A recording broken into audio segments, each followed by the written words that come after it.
안녕하세요. 올해 33살로 결혼 3년 차에 맞벌이 하고 있는 평범한 주부입니다. 시어머니 이야기를 해보려고 이렇게 사연을 적어봅니다. 저희 시어머니는 어떻게 보면 생활력이 강하시고 대단하구나 싶을 때도 있는데, 어떨 때는 욕심이 너무 과하다 싶을 때도 있는 사람입니다. 손해는 곧 죽어도 안 보시는 분이시지요. 결혼 준비하던 때 약간의 마찰이 생겨서 결혼 이후에는 얼마간 시댁과 거리를 두고 지냈어요.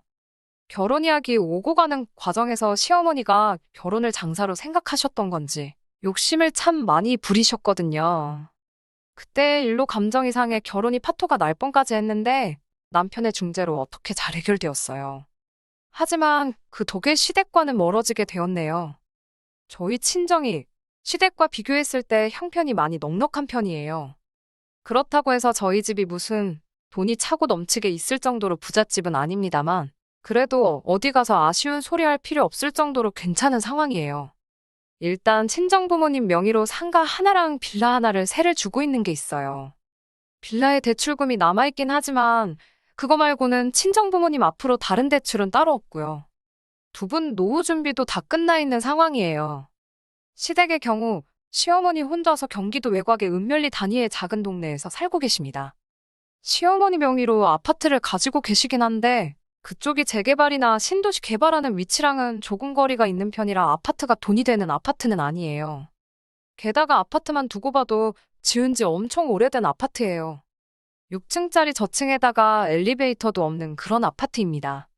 시어머니는 재개발을 기대하고 있긴 한데 솔직히 그렇게 보이지는 않아요. 부동산에 대해서 잘 모르는 제가 봐도 위치적으로 보나 뭐로 보나 메리트가 전혀 없거든요.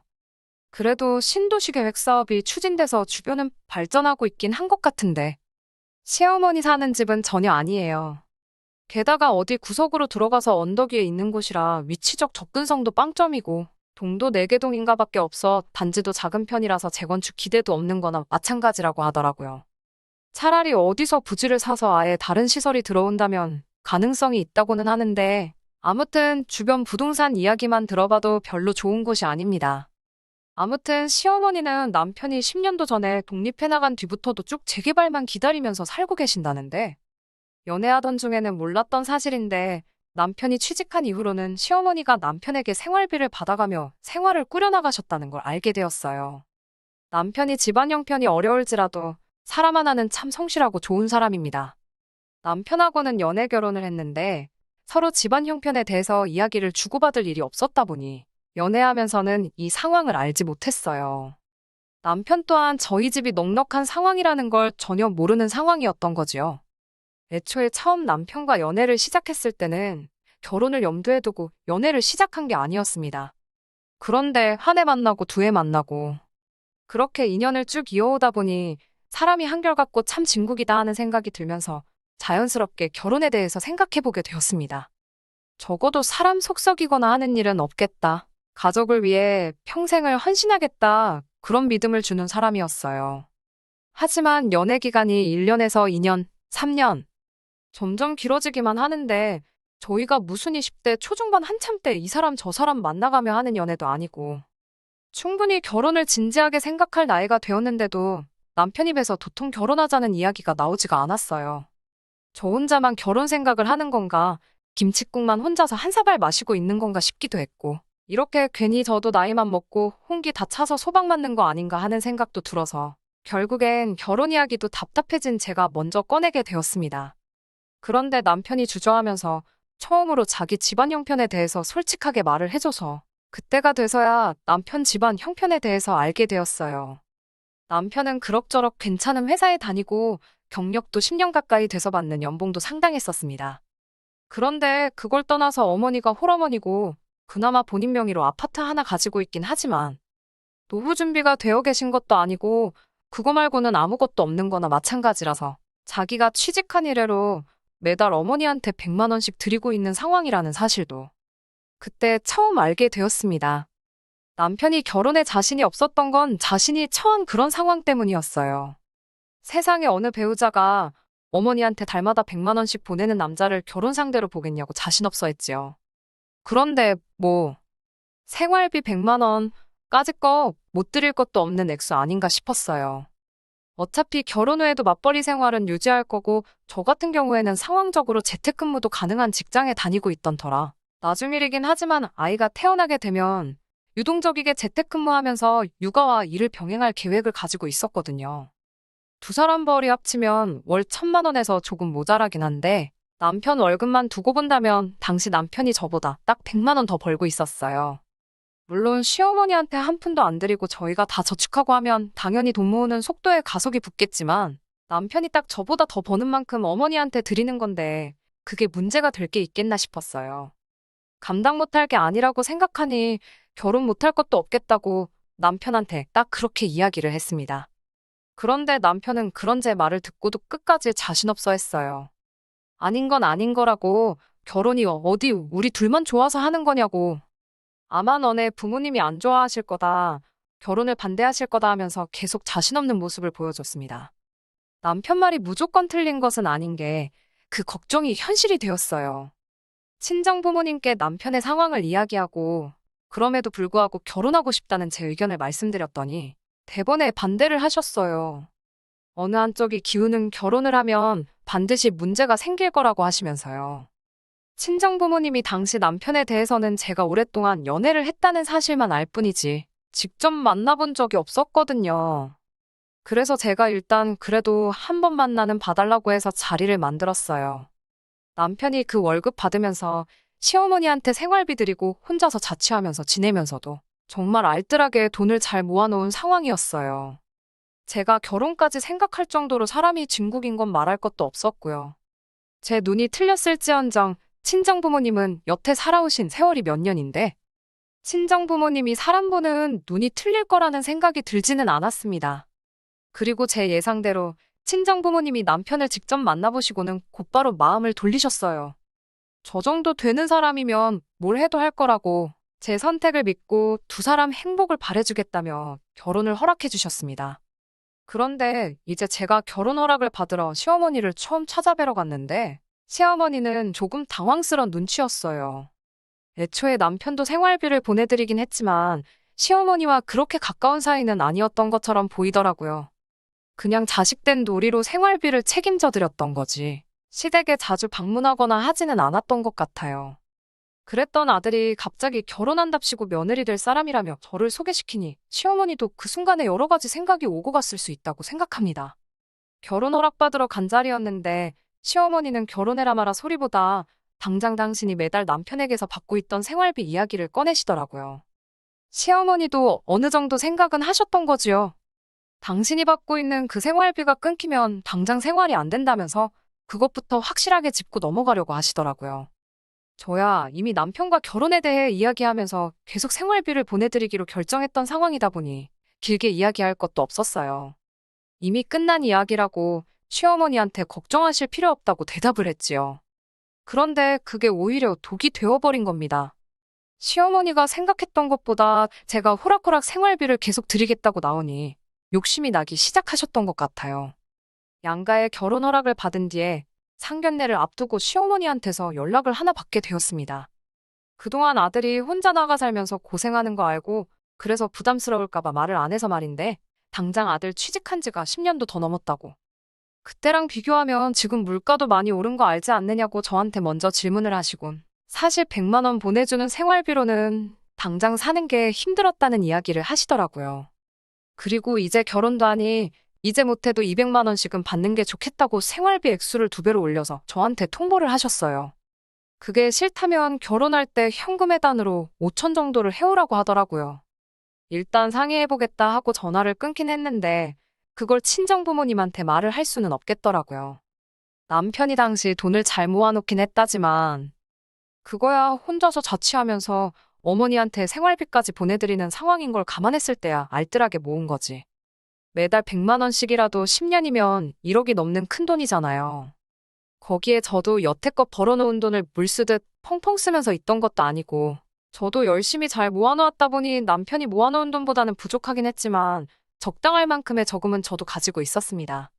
더불어서 친정부모님께서도 여유가 있으시다 보니 저희 신혼살림 차리는데 모자란 만큼은 지원을 해줄 테니 괜히 대출 같은 거 받아서 돈 갚고 그러지 말라고까지 이야기가 되었던 상황이었던지라. 반반 결혼하는 것도 아니고 저희 쪽에서 명백하게 더 많은 돈을 해가는 상황이었는데 거기에 현금에단 5천을 준비하라고 말을 할 수는 없는 노릇이잖아요. 차라리 반반 결혼이었다면 어떻게 해보기야 하겠는데 싶더라고요. 그리고 친정부모님도 형편이 한쪽으로 기운 결혼에 대해 부정적으로 생각했던 가장 큰 이유 중 하나가 그거였기 때문에 이 이야기를 꺼내면 큰일이 나겠구나 싶어서 난감했어요. 그런데 남편이 벌써 나서서 상황을 정리를 해버리더라고요. 시어머니한테 어머니 때문에 이 결혼이 잘못되면 매달 보내드리던 100만 원도 안 보내드리는 수가 있다고.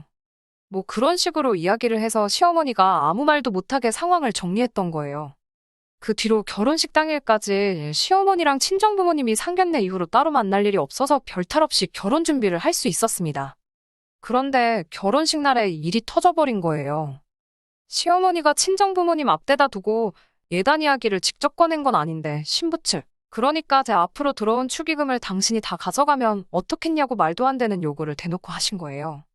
저는 신부 대기실에 있느라 상황을 몰랐는데 남편 말에 의하면 이대로 하객들 다 모아놓은 자리에서 결혼식이 파토가 나버리겠구나 이런 생각이 들었답니다. 아무튼 그 상황도 어떻게 남편이 잘 수습을 했더라고요. 그리고 중간에서 친정부모님께도 잘 말해서 결혼식은 무리 없이 진행될 수는 있었습니다. 하지만 아무래도 그런 일이 있었다 보니 처음 말씀드렸던 것처럼 신혼살림 차린 이후부터 시댁에는 신경을 쓰기 조금 그런 상황이 되어서 시댁과는 멀리 지내게 되었습니다. 대신 다른 건 몰라도 매달 보내던 생활비는 꼬박꼬박 잘 챙겨서 보냈어요. 명절 때도 어버이날 때도 시댁에는 발길조차 하지 않았습니다. 제가 가보자고 해도 남편이 싫다고 계속 거절을 했어요. 그렇게 무슨 일만 있으면 친정부모님하고 같이 시간을 보냈는데 남편이 워낙에 잘하기도 했지만 한편으로는 조금 외로워 보일 때도 있었습니다. 입장 바꿔 생각해보니 겉으로는 아무렇지 않은 척을 해도 속은 말이 아니겠구나 하는 생각이 들더라고요. 남편은 괜찮다니 걱정 말라고 하는데 오지랖인지는 모르겠지만 계속해서 신경이 쓰였어요. 친정부모님도 매번 명절 때 대놓고 시댁 안 가고 친정에서 내내 시간 보내가 가는 저희를 보고 한마디를 하셨어요. 아무리 그런 일이 있었다고 해도 그러면 안 된다고, 이럴 때일수록 더 잘해야 한다고 조언을 해주시더라고요. 시어머니 상황도 이해할 수 있고 그때는 그랬지만 지금은 시간도 어느 정도 지났으니 괜찮다고. 돈 얼마 때문에 부모 자식 간에 연을 끊을 수가 있냐며 이젠 시댁도 챙기라고 하셔서 결국 반강제적으로 시댁과 다시 연을 이어가게 되었습니다. 남편은 부담스러워하긴 했지만 그래도 속은 한결 후련하겠구나 싶었어요. 매달 빠짐없이 돈을 보내긴 했지만 연락을 안 하고 지낸 게 괘씸해서 그랬나, 결혼 후 1년이나 지나고 나서야 다시 상봉했는데 크게 관심을 갖지는 않으셨어요. 오히려 귀찮다는 분위기만 팍팍 내셨고요. 대신 다른 건 몰라도 명절 때랑 어버이날, 그리고 생신 때 제가 따로 드리던 봉투가 있었는데 그때만큼은 엄청 좋아하셨던 기억이 있네요. 아무튼 그렇게 남편과 3년간 결혼 생활을 잘 이어오고 있었습니다. 그런데 올해 초부터 시어머니가 무릎이 많이 안 좋아졌다며 자주 연락을 해오셨어요. 원래도 관절이 약한 편이라고 들었는데 어디서 무릎 인공관절 수술에 대한 이야기를 듣고 오셔서는 그걸 받고 싶다는 이야기를 꺼냈습니다.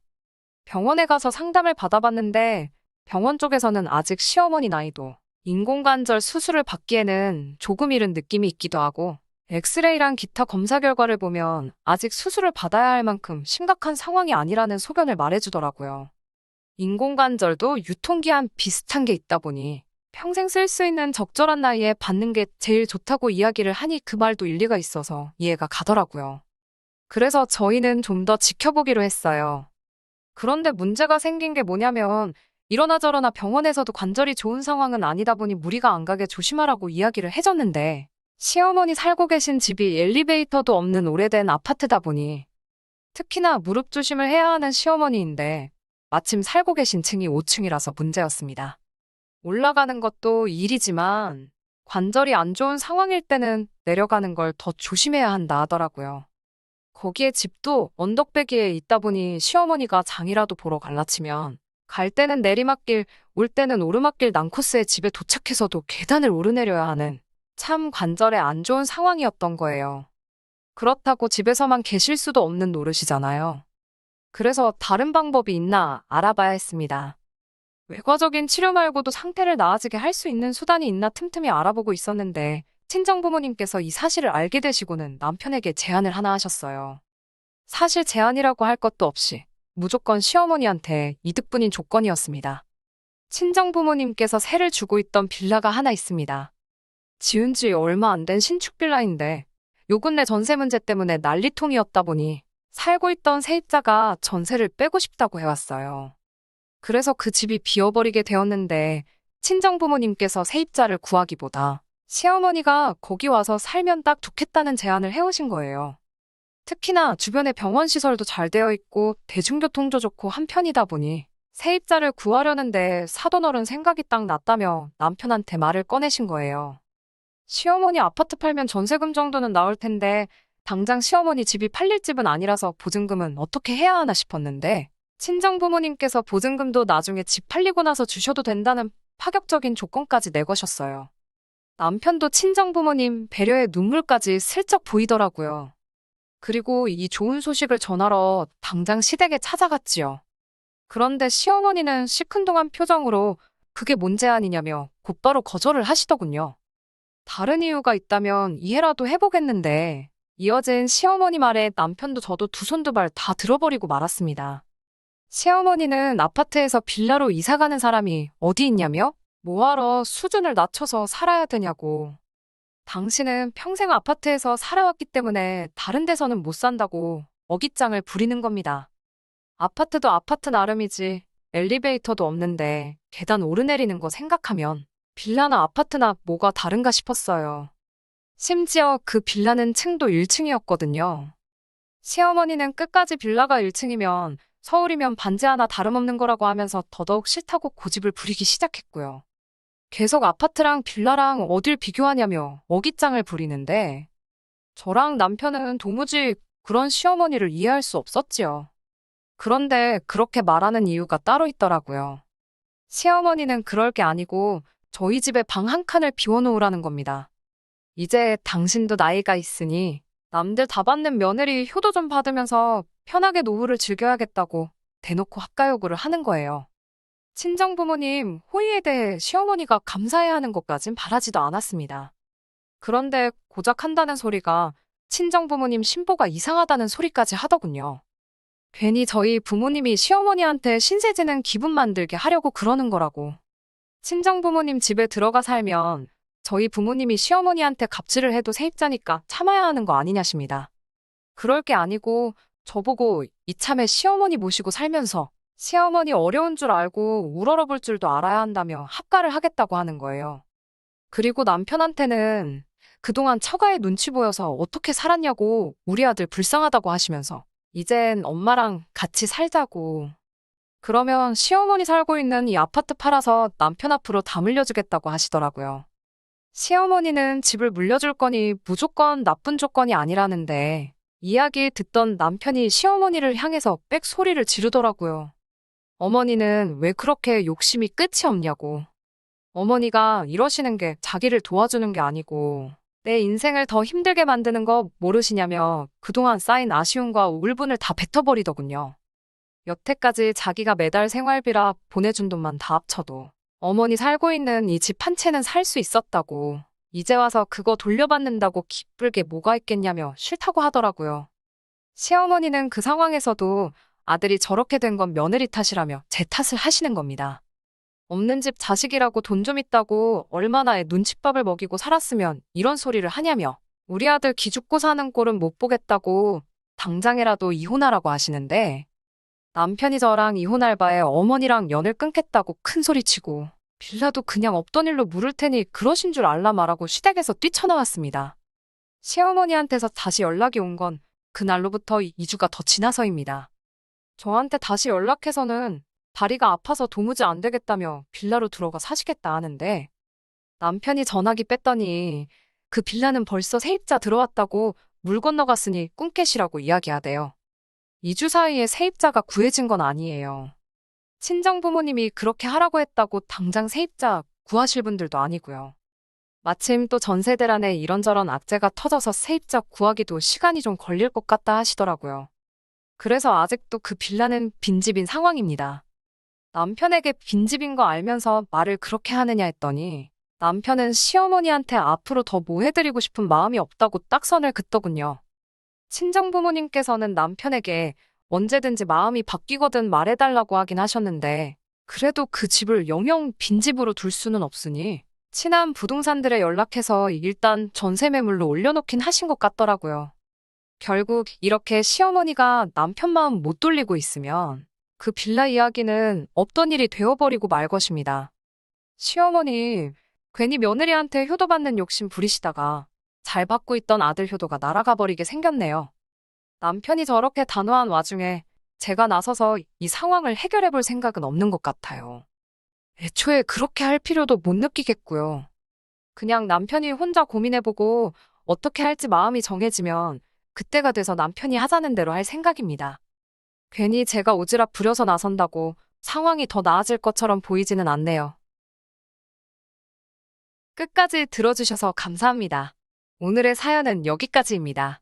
구독과 좋아요, 알람 설정 부탁드리고 더 좋은 사연으로 다시 찾아뵙겠습니다.